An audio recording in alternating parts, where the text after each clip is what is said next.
Imagínate una monja del siglo XII explicándole a los hombres cómo funciona el orgasmo femenino mientras la iglesia examinaba si sus visiones eran de Dios o del demonio. En la Edad Media, la mujer era considerada inferior e impura.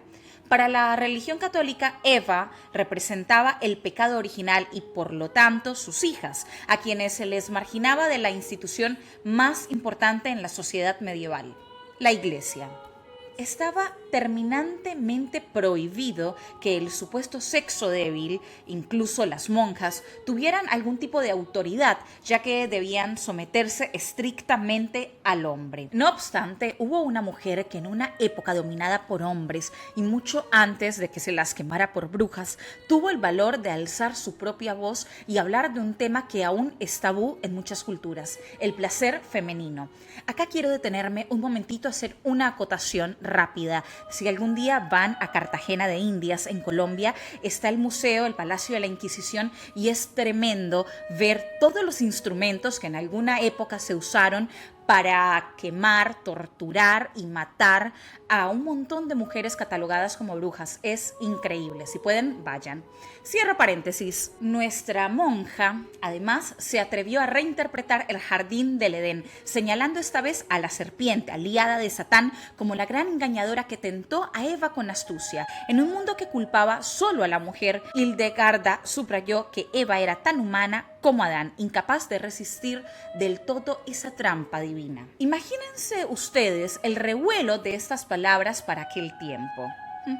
Pero ¿quién se atrevió a tanto? Sí, estamos hablando de Hildegarda von Bingen, una de las primeras europeas en escribir sobre el orgasmo femenino. Pero ¿quién fue Hildegarda y por qué para muchos valoró la feminidad como nadie en su siglo? Soy Diana Martínez y esto es Nalga y Cultura, tu dosis de sabiduría sensual.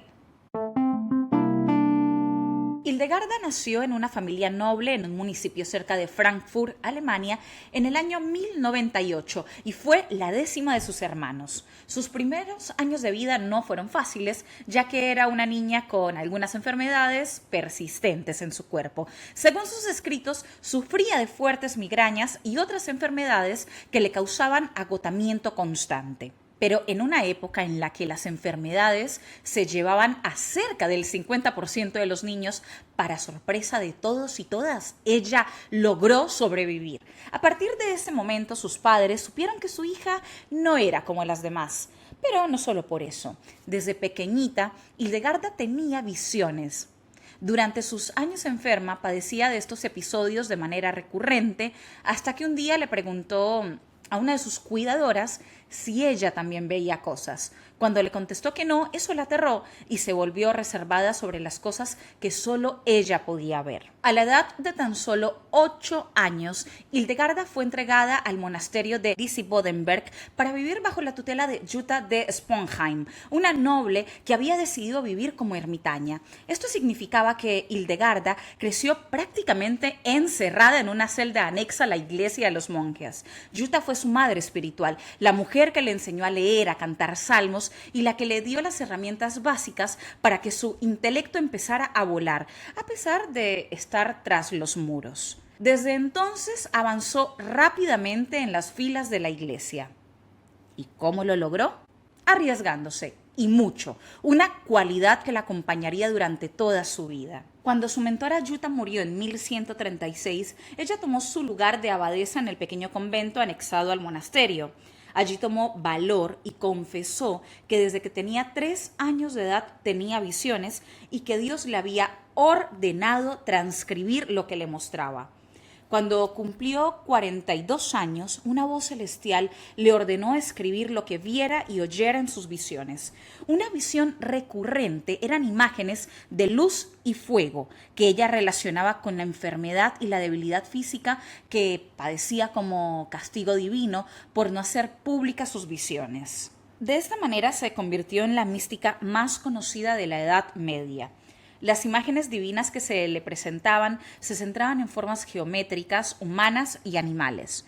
En una ocasión tuvo una intensa visión de Dios sentado en la cima de una montaña y desde allí la deidad llamó al clero erudito tibio y lento, por no cumplir con su deber de difundir los mensajes más profundos de las Escrituras al público en general. Algunos dicen que en realidad las visiones se producían por las terribles migrañas que padecía. Otros dicen que Hildegarda era muy astuta y que infundía sus propias opiniones utilizando estas supuestas visiones.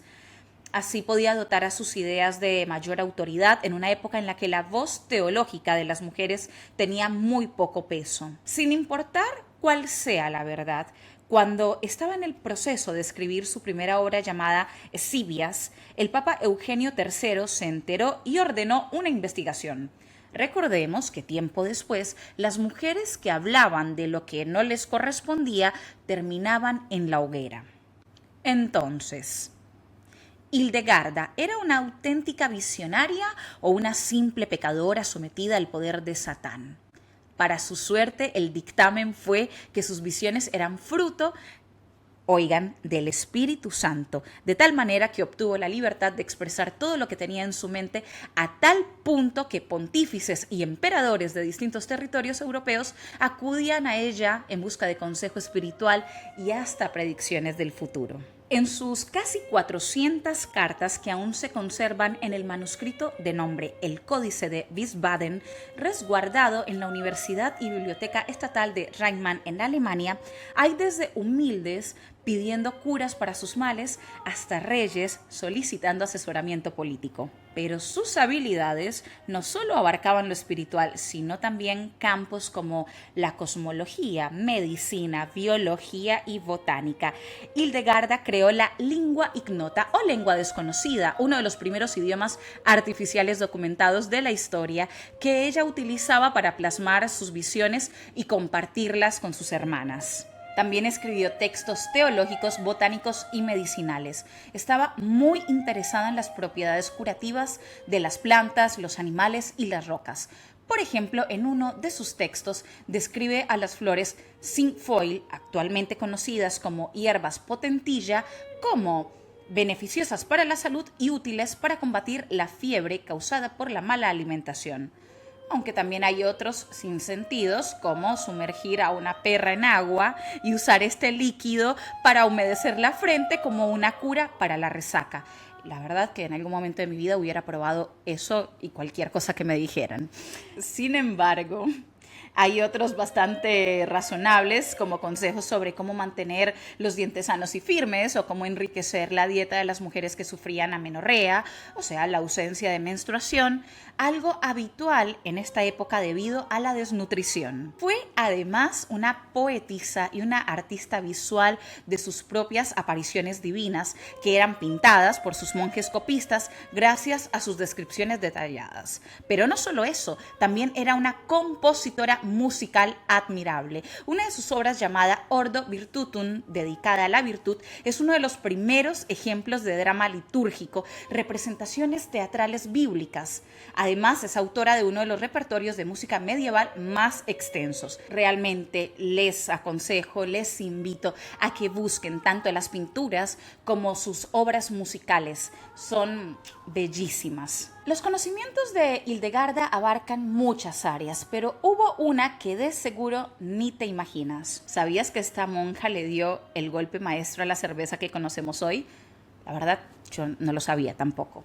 Su elaboración experimentó un cambio sustancial al agregar a la mezcla fermentada el lúpulo, planta trepadora cuyas flores dotan a la bebida de su característico amargor y de unas propiedades conservantes que permiten almacenarla durante mucho más tiempo. Esto la convirtió en un ícono popular entre cerveceros. Increíble, ¿no?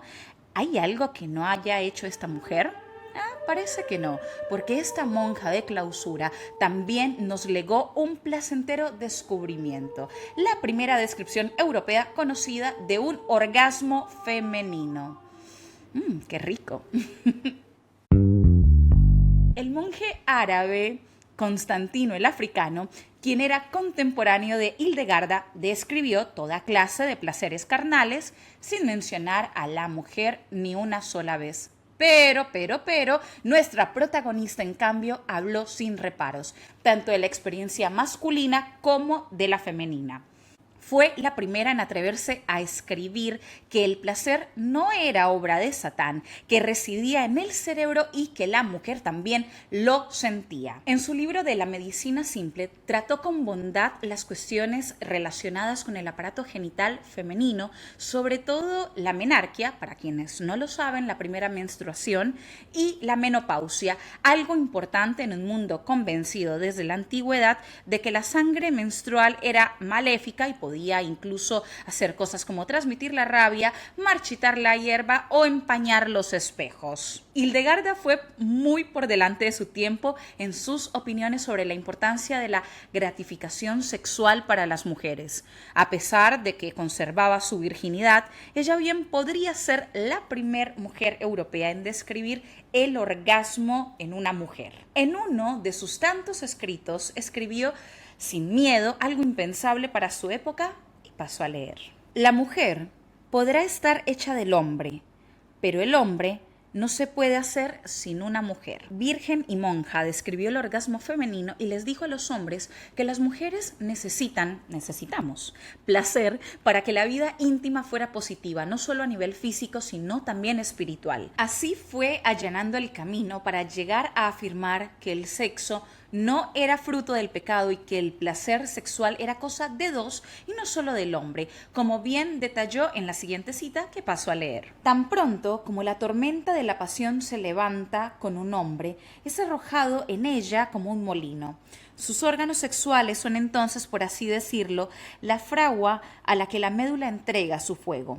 Esa fragua luego transmite el fuego a los genitales masculinos y los hace arder poderosamente. Y su pareja está lejos de ser un recipiente insensible. Y cito: cuando la mujer se une al varón, el calor del cerebro de ésta, que tiene en sí el placer, le hace saborear a aquel el placer en la unión y eyacular su semen. Y cuando el semen ha caído en su lugar, ese fortísimo calor del cerebro lo atrae y lo retiene consigo, e inmediatamente se contrae la riñonada de la mujer y se cierran todos los miembros que durante la menstruación están listos para abrirse, del mismo modo que un hombre fuerte sostiene una cosa dentro de la mano. Bueno, quizás un poco complejo de entender por su nivel de poesía y por supuesto estamos hablando de una traducción además, pero deténganse a pensar de qué está hablando Hildegarda en este momento. Imaginen, sientan. Así que bueno, eso que acaban de escuchar fue pensado por una monja del siglo XII, hace más de 900 años. Tremendo, ¿no? Ella fue una de las primeras en decir que las mujeres sentimos placer y que ese goce era el motor necesario para que la matriz recibiera y retuviera la semilla del hombre, permitiendo así la concepción. Es importante considerar a Hildegarda como una de las figuras más importantes en la historia del largo camino de la emancipación de la mujer. Obvio que debido a su contexto le era imposible cuestionar de forma total el dominio masculino, pero valoraba la feminidad como nunca nadie lo había hecho antes. Sin embargo, hoy en día no se la puede etiquetar como una feminista moderna, ojo con eso.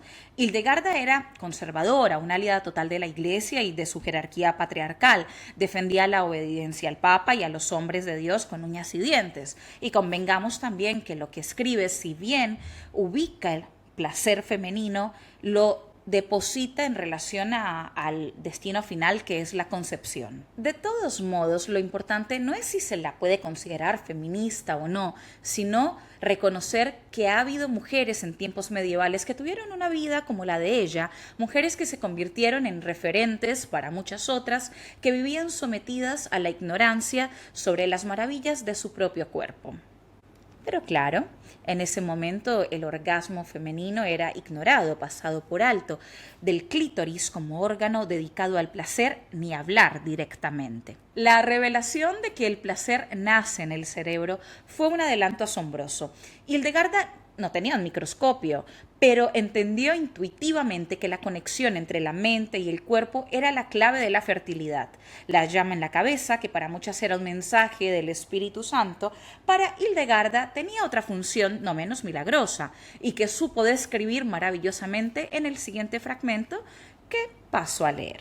Cuando una mujer está haciendo el amor con un hombre, una sensación de calor en su cerebro provoca un deleite sensual, comunica el sabor de ese deleite durante el acto y llama a la emisión de la semilla del hombre. Y cuando la semilla ha caído en su lugar, ese calor vehemente descendiente de su cerebro atrae la semilla a sí misma y la mantiene. Insisto, esto se publicó hace 9 siglos y la verdad es que ya solo por eso debería ser declarada santa. Aprovecho para compartirles que de hecho fue declarada santa por el Papa Benedicto XVI y que el 17 de septiembre se celebra su fecha.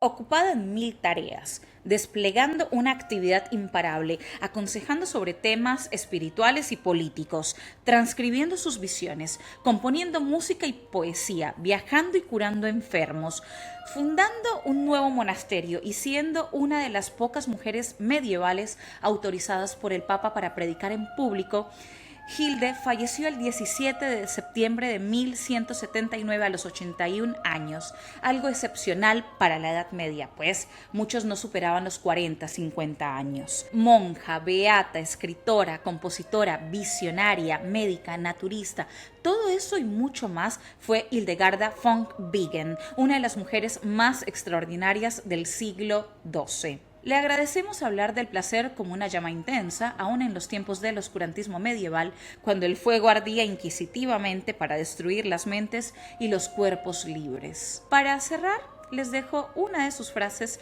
que aún hace eco en la actualidad. Oh mujer, qué espléndido ser eres, porque tú pusiste tu fundamento en el sol y has conquistado el mundo.